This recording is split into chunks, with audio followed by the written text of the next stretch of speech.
on this computer.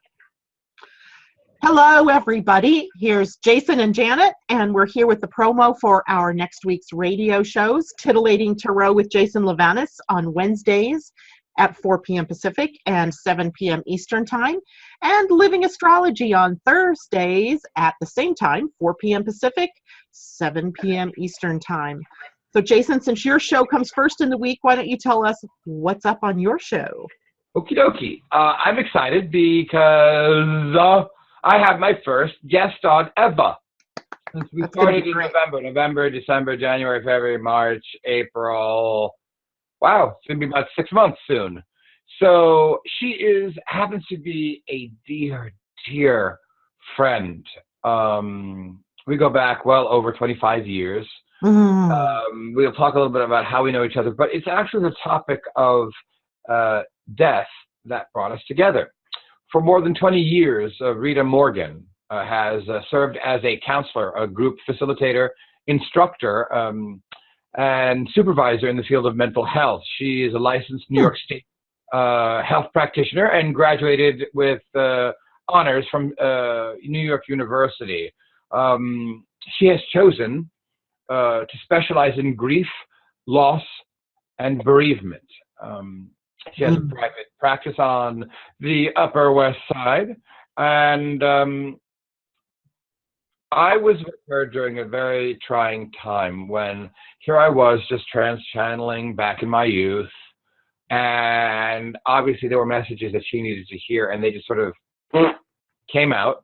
We remained friends, and I'm looking forward to having her on because it's a little something different from my show. The card is, in fact, number 13, the death card. I think you have to share your... I am, and I want you to keep talking while that card's up. Otherwise, it doesn't show right. Absolutely. So here it is. Here's the death card, and I'm going to bring it in and scan it a little bit more so you can see what's going on.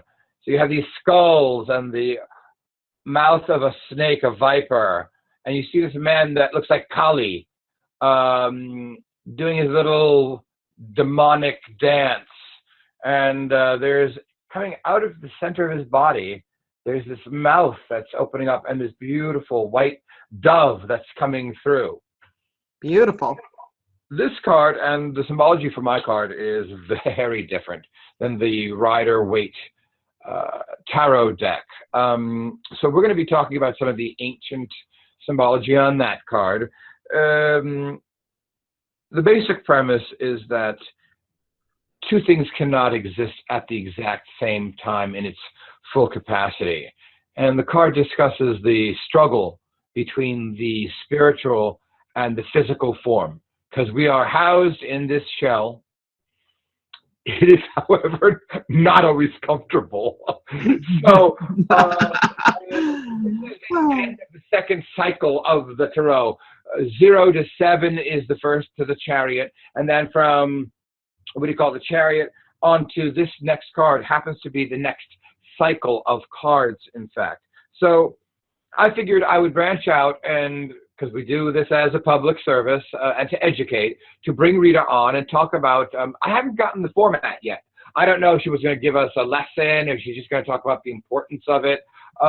But I thought I'll let it piggyback on the death card, since that is a component of the entirety of this card, because the card discusses ego and having to kill that ego, the death of that ego. Sometimes you have to mourn that loss.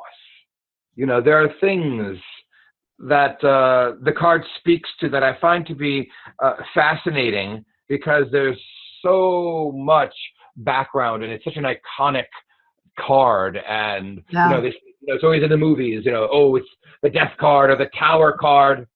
So basically what you're saying is the death card doesn't always predict a death. It's not literally death, dying, etc. It is, however, without giving up everything, it is the end of something, whether that's an emotional thing, a spiritual thing, a physical thing, a something. It can, depending on how it's positioned in the reading especially, gives the reader a better idea. So that is, in essence, what is happening for this coming week. I'm excited to have Rita on. I hope that everybody will call in if they're struggling with something. And interestingly enough, this is what kind of a good soul she is. There is no fee for her initial consultation. Wow. That's major. Most people are like, oh, you need to pay a bunch of money for the consultation, blah, blah, blah. And she's up in on 70th Street in New York City. So I'm excited, like I said, to have her on. And tell us, are we getting more bare nakedness, or are we going in a different direction? The only thing that's stopping me from the last segment of what we were talking about astrology is me finishing this really very interesting book by Elizabeth Hayek. Initiation is the name of the book, because I really want to get to the meat and potatoes of her concept of the birth of astrology. Okay. I just too much going on in my personal life, and I can't seem to get to it. But I have a weekend of not much to do, so I hope I can finish that. So if I do, then we will complete the bare naked ladies tour. Oh my God! See what you did to me. Yeah.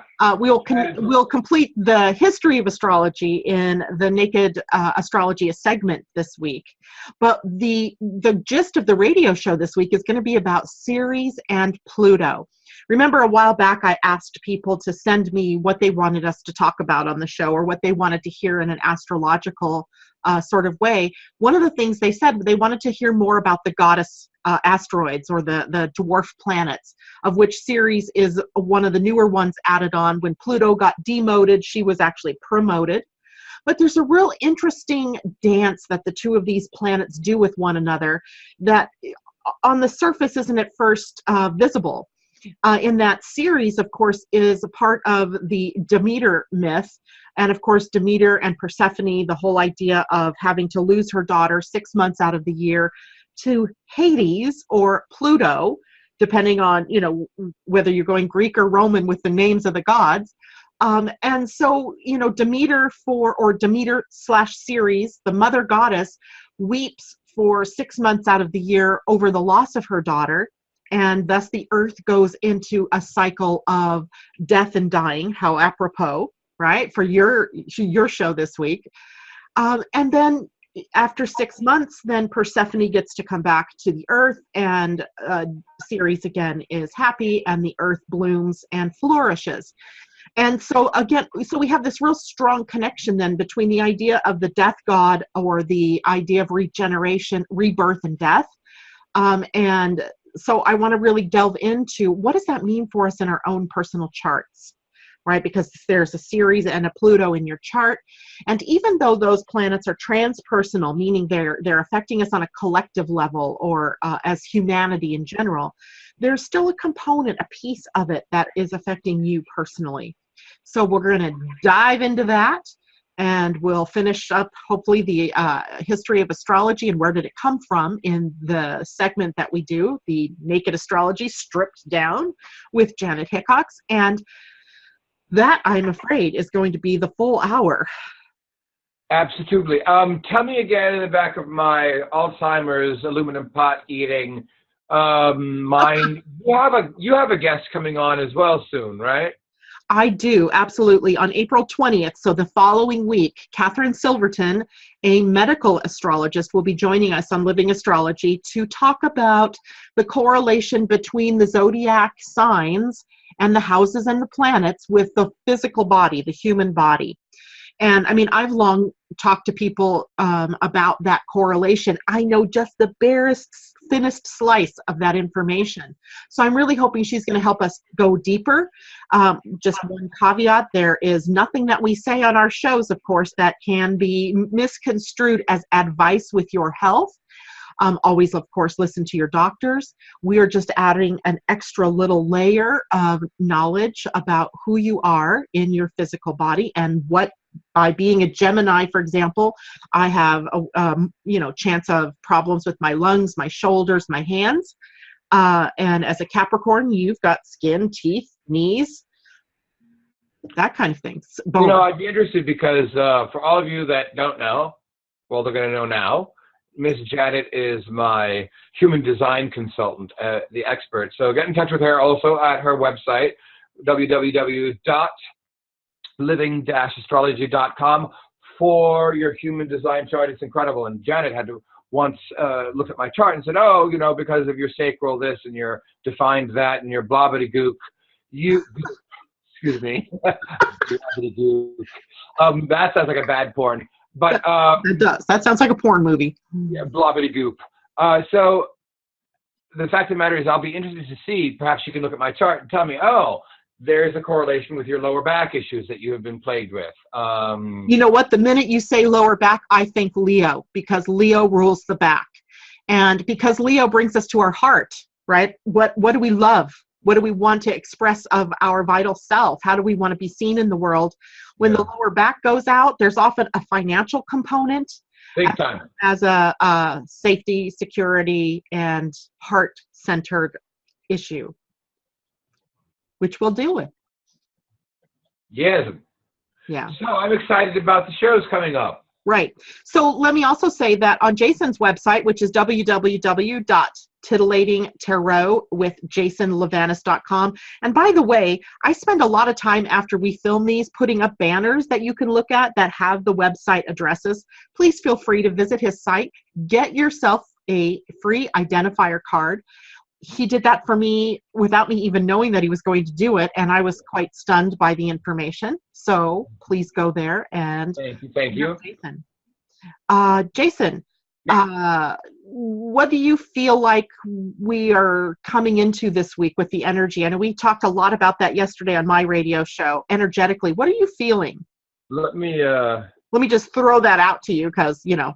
Yeah. I like that. It's the spontaneous very often yields the most fruit. Yeah, because so, we're in the shadow of the full moon, which is often a time of revelation or completion or something being an ending of some sort.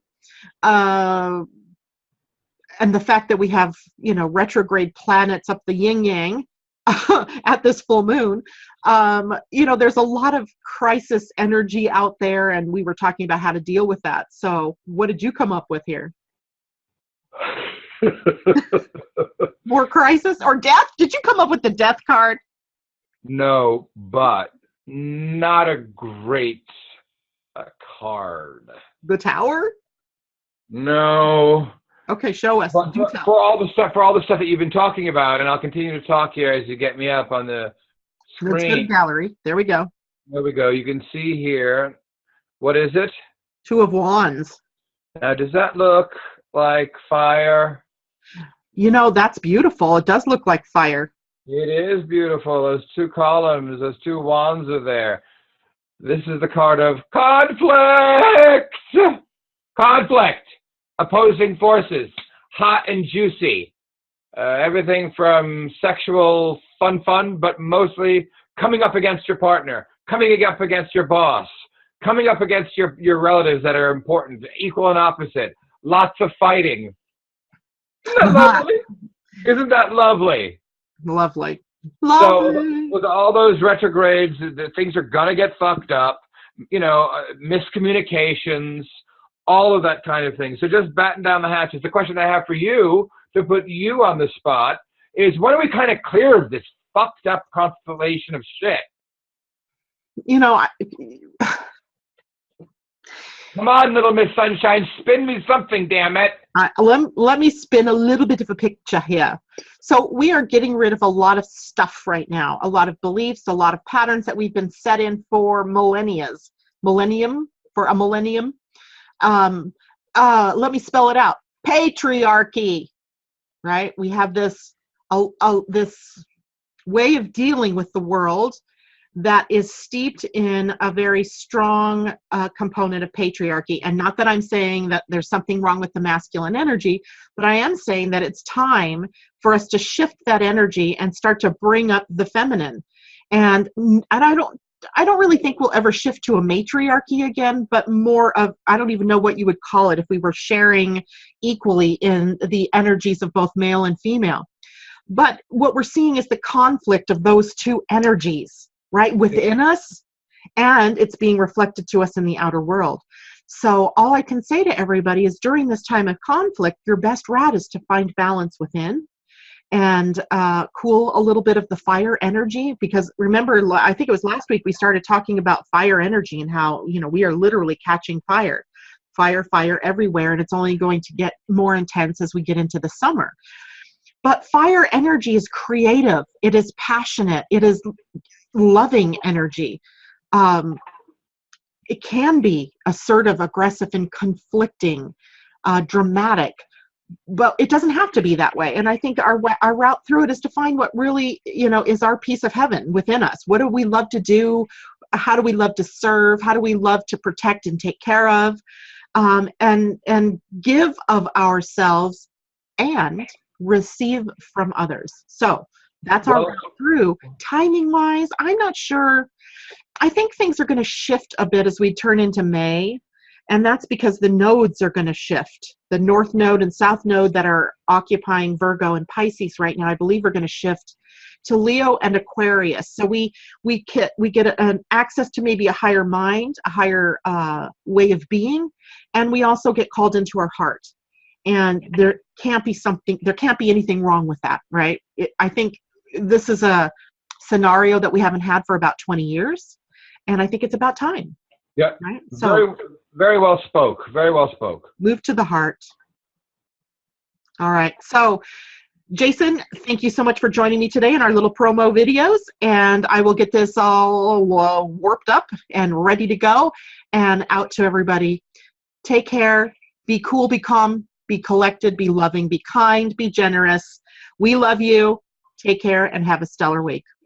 Bye, Janet. Bye.